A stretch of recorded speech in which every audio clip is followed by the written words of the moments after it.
के भांग और गांजा तीनों तेरे लोग के होए रोवा राजा रहता ने मुस्ती के भांग और गांजा रहब न सोहे रोरा होई दुखवा सोहिला कि पियल छोड़ दे रोरा गांजा बना दे महल रहेला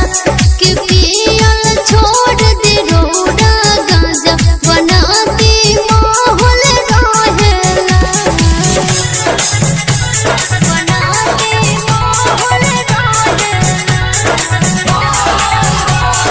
डीजे शुभम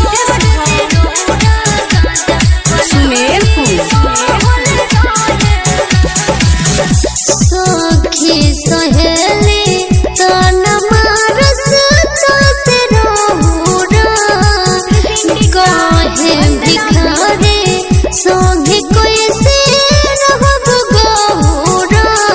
सोना के माल देते बने बने दाने भगत लाय अपना बनन भिखारे केहू कहे नीलकंठ केहू अड़भंगिया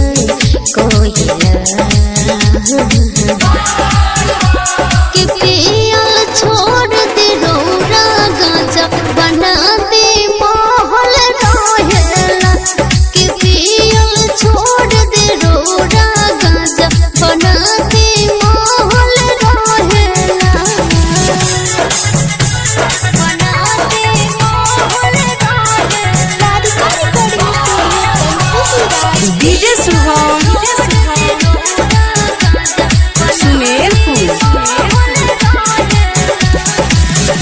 भूत बयताल राउ देखे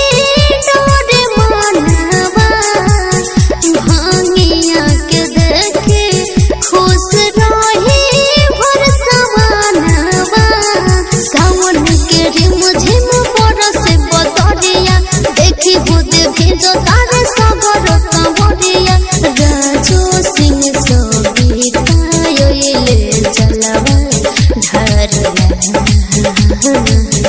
कि पियल छोड़ दे रोरा गांजा बना दे महल रहेला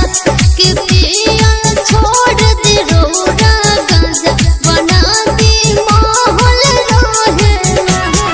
तीनों तेरे लोग के होए रोवा राजा रहता ने मुस्ती के भांग और गांजा रहब न सोहे रोरा होई दुखवा